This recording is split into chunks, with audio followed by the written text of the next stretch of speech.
Hindi lang isa kundi apat na kumpanya na may kaugnayan kay dating Congressman Aurelio Dong Gonzales ang pumaldo sa kontrata sa gobyerno. Sa patuloy na pagbusisi ng Bilyonaryo News Channel, nadiskubring pinapatakbo ang mga kumpanyang ito ng kanyang anak, asawa at kamag-anak. Narito ang exclusive agenda report ni Joash Malimban. Under investigation na ng Office of the Ombudsman ang lahat ng umano'y mga tukoy na contractors o yung mga kongresista na kontratista rin sa pamahalaan. Ayon kay Ombudsman Boying Remulla, kabilang dito si former Pampanga 3rd District Representative Aurelio Dong Gonzales Jr. Kasi nga yung mga prohibited interest, conflict of interest, isa yan sa special areas of concern in researching the culpabilities of people. So we can have restitution given to the country. Marami kasing nangyari dyan na may conflict of interest talaga, especially marami sa congressmen. They were even the contractors in their own districts. Kapatid nila, o kaya minsan sila mismo. Una nang iniulat ng Bilyonaryo News Channel na mayroong 1.6 billion pesos worth of DPWH contracts na nasungkit ang A.D. Gonzales Jr. Construction and Trading sa mga panahon na kongresista si former Congressman Dong. Malaking bulto ng mga proyekto nito makikita sa nasasakupan nilang distrito sa Pampanga.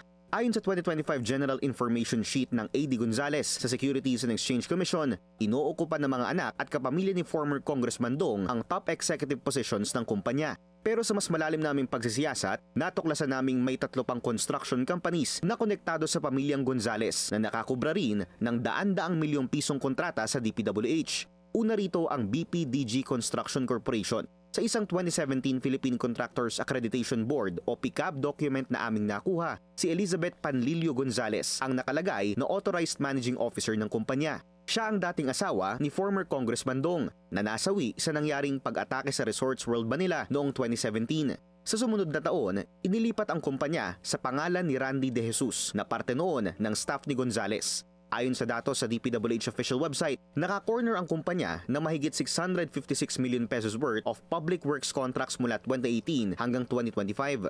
Lahat matatagpuan sa Pampanga. Ikalawang kumpanya ang AMG3 Construction and Development Corporation. Nakapangalan ito kay Pampanga Board Member Michaeline Mercado Gonzales, ang bagong asawa ni former Congressman Dong. 2024 pa ang huling kontratang nakuha ng kumpanya base sa DPWH website. Pero sa mga panahon na nakaupo sa Kamara si Gonzales, nakakubra ang AMG ng 45 contracts from 2021 to 2024 na aabot ang halaga sa 252.8 million pesos. Ikatlong kumpanyang konektado sa mga Gonzales ang Mayflower Construction and Development Corporation. Ayon sa DPWH contracts na nakuha ng Bilyonaryo News Channel, nakapangalan ito sa isang Adrian Briones. Siya ang father-in-law ni incumbent Pampanga 3rd District Representative Mica Gonzales.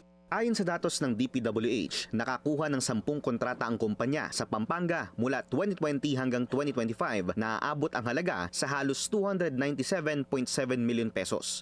Kung susumahin, 178 contracts ang napanalunan ng 4 na kumpanya na kung hindi nakapangalan ay konektado sa mga Gonzales. Ang halaga nito aabot sa 2.8 billion pesos.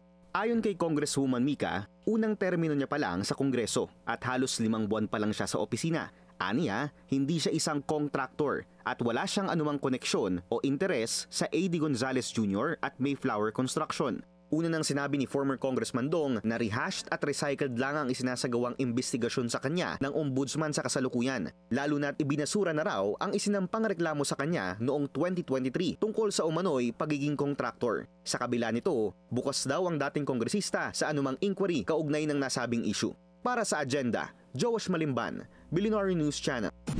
Manatiling nakatutok sa Bilyonaryo News Channel. Sumubaybay sa aming social media accounts at mag-subscribe sa aming YouTube channel para sa mga bago at eksklusibong balita.